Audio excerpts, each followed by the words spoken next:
This is going to be a very chaotic episode. Go on, have a guess. AI Plus. It's there. There you go. I knew there was AI in there. This is the moment where PC gaming handhelds can finally do the thing that the Nintendo Switch 2 does so well. Welcome to a very special episode of Handheld Showdown. We're coming to you from Computex in Taipei, our favorite tech event of the year, where we get our first look at some of the coolest upcoming gaming hardware releases, and this year did not disappoint. Today, I'm joined with the Jason England. Hi! It's been a very exciting time at Computex for gaming handhelds. Everything over the past couple of years, it's felt very much like, oh, it's a 5% increase in frame rates. It's a 10% increase here and there, maybe a little smidgen of additional power efficiency and stuff like that, whereas now it feels like a big leap forward. So we've gone hands-on with all these brand new handheld devices. We're gonna share the ones that we're most excited for, which ones we think are gonna be the biggest of the year, the most expensive of the year, and which ones have us questioning, should this even be released? Despite the fact that we have been reviewing these for several years now, we're seeing things that are so new that we're actually excited to revisit these devices. And the main news has been Intel Arc G3, frankly, bringing the next generation to handheld gaming in something like this. The MSI Claw 8EX AI Plus, which I've not been able to put down the entire time I've had it. We got it the other night. We unboxed it in my hotel room. This is like 11 p.m. It's his birthday, by the way, right? It's 11 p.m. He's like, can we please unbox it today? Because I want to play some games. And normally I'd be like, dude, go away. I want to go to bed. I've been up since 5 in the morning, but you know what? I'm nice. It's his birthday. We unboxed it, but he, like he said, has not been able to put it down since. And that's really kind of like the theme of like this event.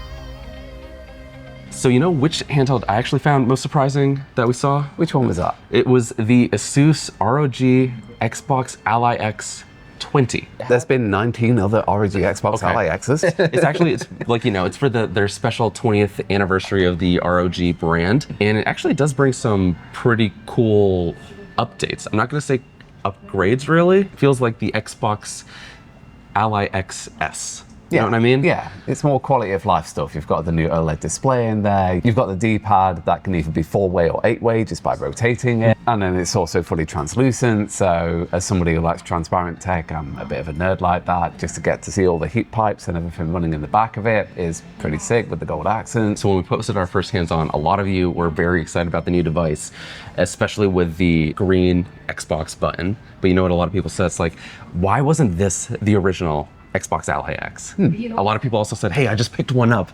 I regret picking one up now. Like, this is what I, like, had I known that this is what was coming out, I would have waited. It's all very much about like quality of life updates with this one. So you've got the improved thermal management inside, so you can run it at that top 35 watt TDP for a much more sustained experience. And then on top of that, you've got the rubberized grips. And of course, you've got that familiar ROG Xbox design.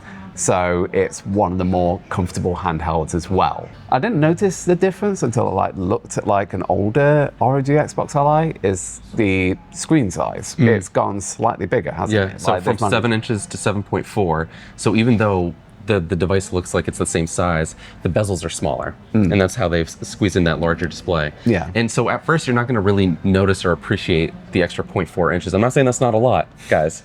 But what I am saying is that OLED is nice. Yeah. So especially when we were playing it outdoors and comparing it with the LCD screen, I could see what was happening on screen a lot better. Even though the camera wasn't really picking it up as well, to my eyes, it was a much more enjoyable experience. Oh, 100%. Like when you think about like, these people, like what, we're recording here. Can everyone not stop what they're doing for us? He perfectly frame hold. I'm not gonna hold my frame. He can do what he wants. Oh, 100% agree. In terms of like the actual user experience on this is one of the more well put together handheld. Previously, the two popular handhelds were like the ROG Xbox Ally X and the Steam Deck OLED. Yeah. It's like, oh, I can get the beautiful screen, or I can get the better performance and the better grips. And ASUS is like, wait, hold the phone. I'll do that. Let me just bring OLED to it, right? Yeah. And in terms of like looking at the whole lineup of what we saw here at Computex, it definitely has the best display in terms of having that OLED there, in terms of the flash flood of color that you're just smacked in the face with. But also, a lot of people were very curious about coming bundled with AR glasses. Yes, that will be the ASUS ROG XReal R1 AR glasses. So these are essentially are the gaming glasses. I've been testing them for a little bit. I've actually brought them on the flight with me over to Taipei here. Think like the XReal 1 Pro glasses, but more gamery. And you can tell that from the aesthetic, where whenever I'm wearing them, I'm looking like I'm about to offer people if they want to take the blue pill or the red pill. It's the look we're all going for. Oh yes, 2001 is so back. ASUS promotes the OLED display, the ROG Nebula HDR display, and it's a gorgeous display from what I've been looking at. But then they put glasses in there as well. So like, what are we talking about here? And their main selling point, which is kind of confusing to me, the fact that they're bundled in with these, is the fact that it has a 240 hertz refresh rate, which is super exciting, but you need a dock connected by DisplayPort into a desktop tower. So you're locked at 120 with these glasses connected to the ROG Ally, unless they've got some magical Thunderbolt connectivity that I don't know about. So I get the appeal of like, okay, I'm using this handheld on the go, and now I'm going from my now 7.4 inch screen to, what is it, 100 inches, 200 inches? Yeah, it can go up to like 271 inches. Okay, so a massive screen, so that's really cool. But now if I need to get its full performance, I now need to use a dock. That doesn't sound very portable. No, not particularly, no. And don't get me wrong, like using the glasses on the go, a lot of fun. And being able to play it while also not getting neck pain and stuff like that, while you can just sort of like sit back and just play whatever games you want to on like a massive screen in front of you, and turn your tiny seat in economy class into feeling something a bit more premium. Economy seat, but first class gaming. Exactly. Yeah. Nice, nice. These glasses on their own are $849. So what does that mean alongside $1,000 handheld? So now you're adding on $850 whatever glasses. Are we looking at a $2,000 console because it's like a special edition and they're marking it up? Or is it going to be, oh, because it's bundled together, it's going to be $1,500? Being blunt, I think it's going to be more. Yeah. They know people want that design, but how many people want that design plus glasses? All of these different sort of machinations, it's like, it's a special edition with an OLED display and a fresh design. That's probably going to up the cost a little bit. They're going to put glasses in with it as well. I think the glasses are a way to cover for what is going to be quite a sharp increase in the price of the memory inside. In my head, I'm thinking, do they have a huge stock of R1 glasses that they're trying to like unload? And they're like, what if we bundle it with this very popular device? But let me ask you this. If someone recently picked up an ROG XBOX Ally X, should they sell it and upgrade to this? Like, does that make sense? Like, are there enough? No, I don't really agree either, but a lot of you have been asking that question. I know a lot of you are going to probably be making that decision. It is, without a doubt, a better handheld, but, and this is what we're gonna get into next, the performance is unchanged. We are still stuck with the AMD Ryzen Z2 AI Extreme, whatever the hell it's called. And I say stuck with as if it's a bad chip, whereas actually it kinda isn't. It's still a pretty good chip. But as we started getting the rumblings and as we started to find out just that little bit more that it's a new Ally. It's like, wouldn't that mean new chip? Yeah, given that we've had all of these other handhelds that come with this new Intel chip, which we'll go into in a couple of minutes, surely this thing would have that. ASUS is thinking it can go from the ROG Xbox Ally X to the ROG Xbox Ally X20 with an OLED display, and probably charge way more because the RAM price has gone up, so then they're going to throw in some AR glasses in there as well. And let's be honest, the Z2 Extreme AI or AI Extreme is 5 to 10% better than the Z1 Extreme that we saw with the original Xbox Ally, which came out in 2023? Exactly. Okay, which is a handheld I still have because I bought it at a great price. It's still a great size, and as much as I appreciate the upgrades the Xbox Ally X has brought, it hasn't, I still need that performance increase to justify upgrading to another device. It's downgraded my hype from being this thing could be massive to then when I actually got my hands on with it to it's fine. It's fine. It's nice. Like again, all these minor things do add up. The rubberized grips, the better screen, the cooler design. Like it feels like a special edition. It's definitely not a new device though. It's a special edition that doesn't really feel that special. Yeah. Yeah, I said it. Yeah, he said it. Yeah, bring it in. Okay. I'll hold your hand. But what if you took the ROG XBOX Ally X's best feature, its larger Xbox style controls on the back, combined it with a larger screen, and actually upgraded its internals and made meaningful performance upgrades? Well, you get the MSI Claw 8 EX. Gone. AI Plus. It's there. There you go. I knew there was AI in there. This is the device that caught you and I's attention, and I think just about everyone else's. For a lot of reasons, I think this is going to be the most exciting handheld of 2026. You can also tell there's been a lot of time put into the crafting of the design of this thing. They were saying they wanted to give you as close of that Xbox traditional controller in a handheld form factor, and I think they've come very, very close to that. Yeah, and then there's also the haptics of it. It feels like a PS5 DualSense controller moment for handhelds in terms of like the real sort of like sharp haptic feedback that you can get in it. A similar vibration engine to something that you would find in an iPhone kind of thing. Here's what I think is really interesting. One of the demos we did see is this plugged in and connected to a TV using a wireless Xbox controller.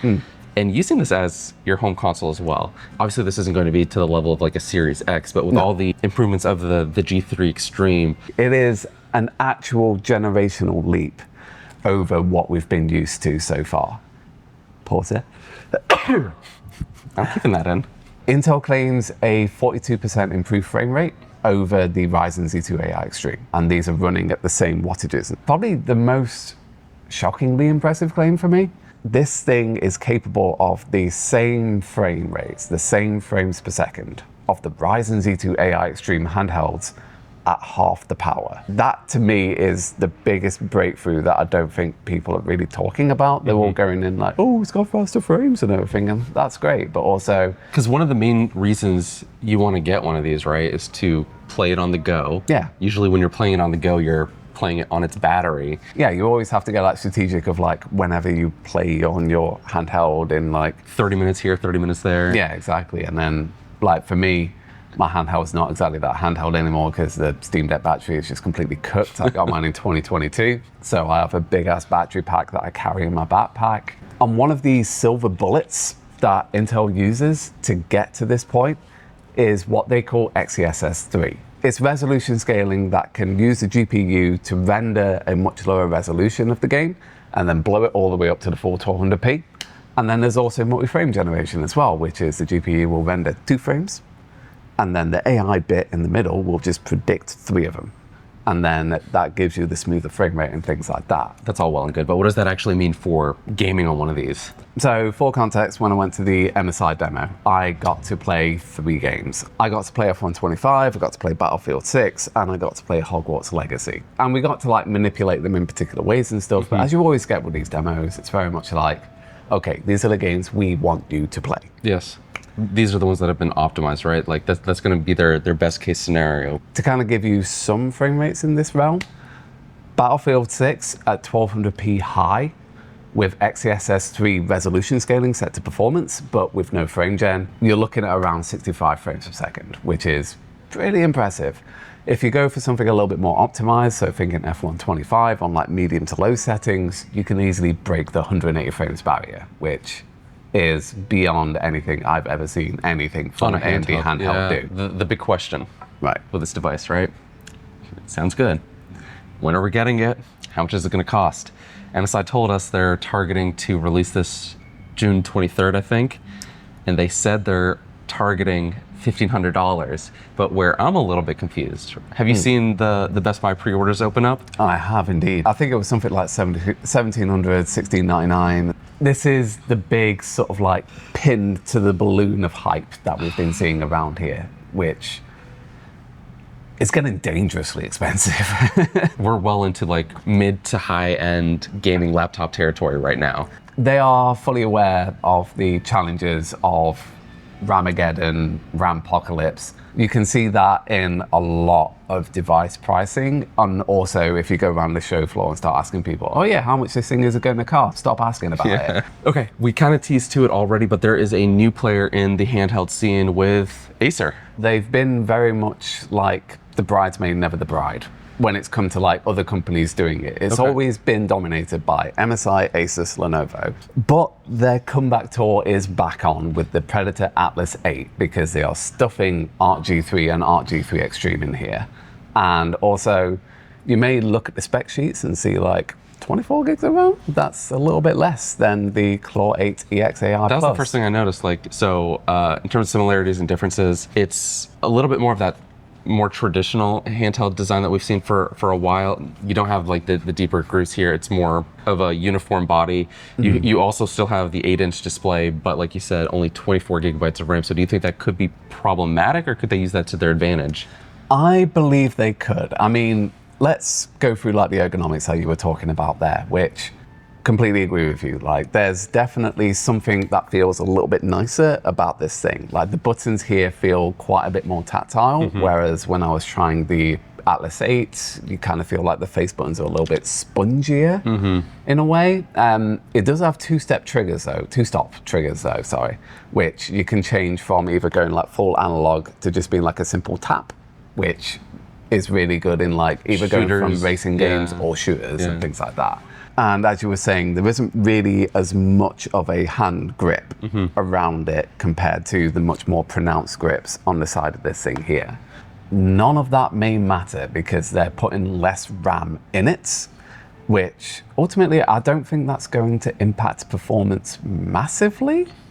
That's not going to be the bottleneck for most of your games. It's not going to be the biggest bottleneck, no, because the CPU and the GPU are working in tandem really well here. One of the things that you'll hear Intel talking about is this thing, the CPU part of this chip may have performance cores, but almost all of the game's logic and math and telling the GPU what to do will run almost entirely on the efficiency cores because they are good enough to run the games. So it's already a stupidly fast chip. And the RAM, there's already enough headroom there to kind of fit a lot of this stuff. But ultimately, in terms of like the actual handheld holding it in your hand experience, it's not as good as this. But will that matter if it's cheaper? It's middle of the pack. Like, it didn't really have anything that stood out to me that made me think like, oh, of all the handhelds that we've seen and tested out, that I'm like, oh, this is the one I want to take back to my hotel room and play games on. Yes, the build quality doesn't quite feel like this. It's got the same sort of like variable refresh rate display in it, 8-inch IPS. Acer has the potential to do something very stupid here. Don't we all? Well, almost at all points in my life, yes. But they also have the potential to do something very smart here as well. So yeah, I think hopefully the Predator becomes the handheld that people get when they want a good mix of performance and lower cost. But let's say you only have $200, right? I think Acer has come up with a very interesting device, and I have a lot of questions for you.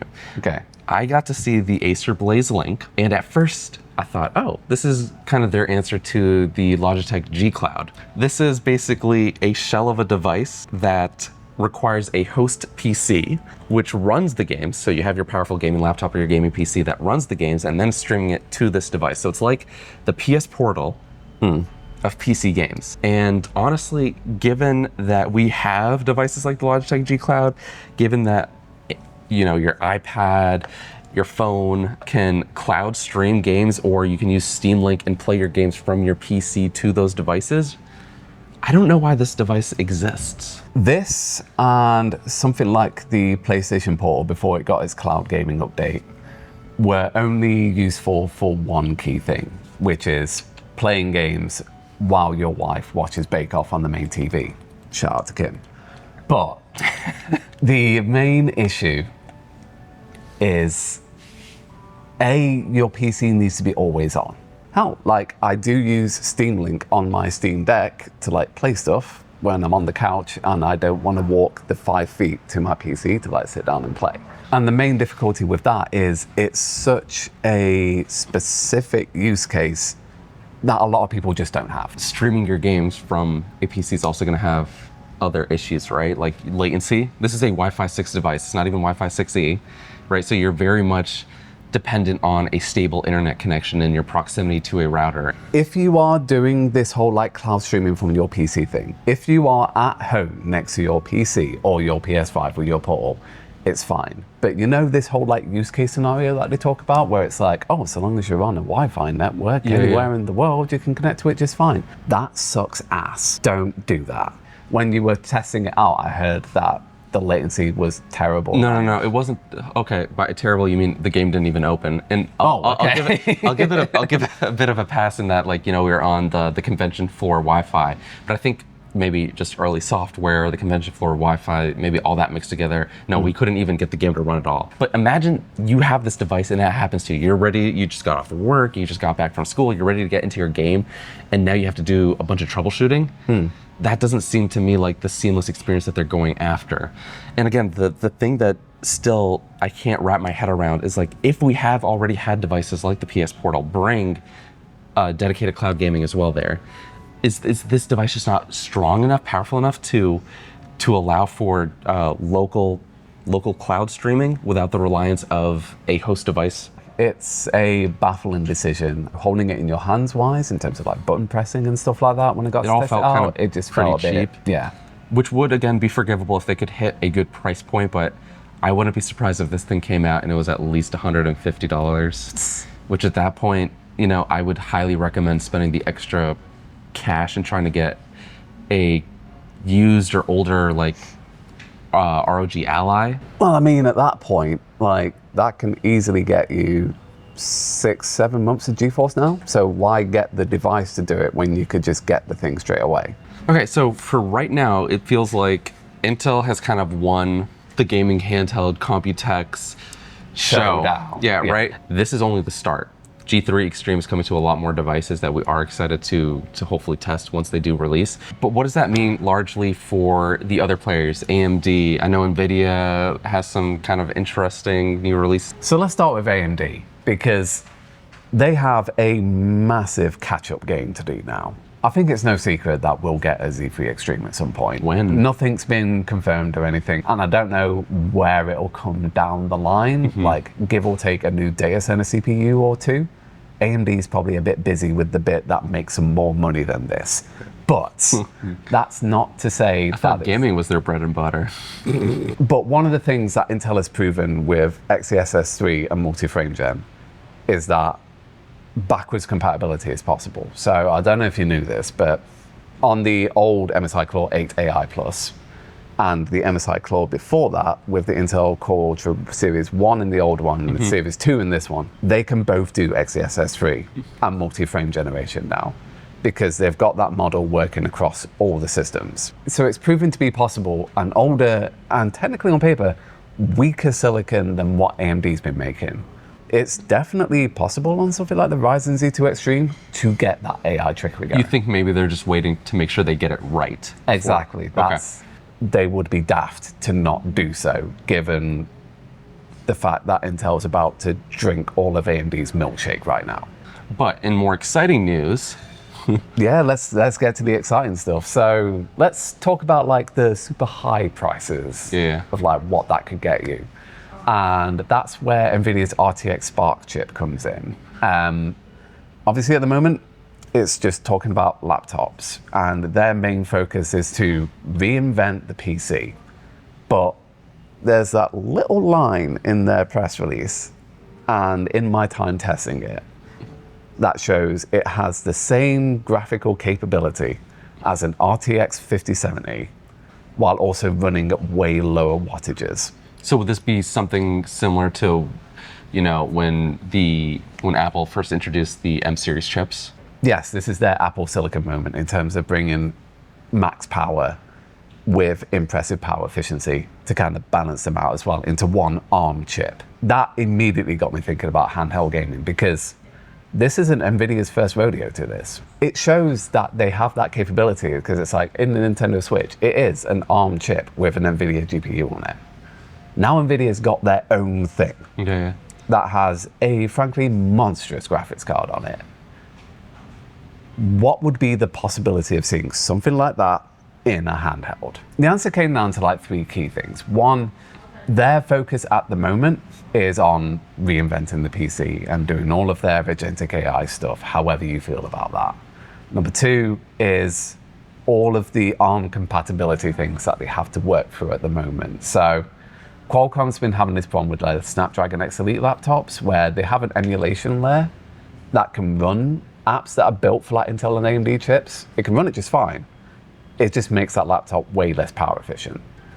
And NVIDIA is going to face those same problems with games. They do run super smooth. I don't know what it does for battery life. And then also more importantly on top of that is the anti-cheat stuff. So talking about Battle Eye and things like that. I'm actually going to be able to play my competitive games on this new device. Exactly. NVIDIA did confirm they've got them all working. And then number 3 is their very open-ended call to action saying, if somebody wants to work on one, we'll work with them.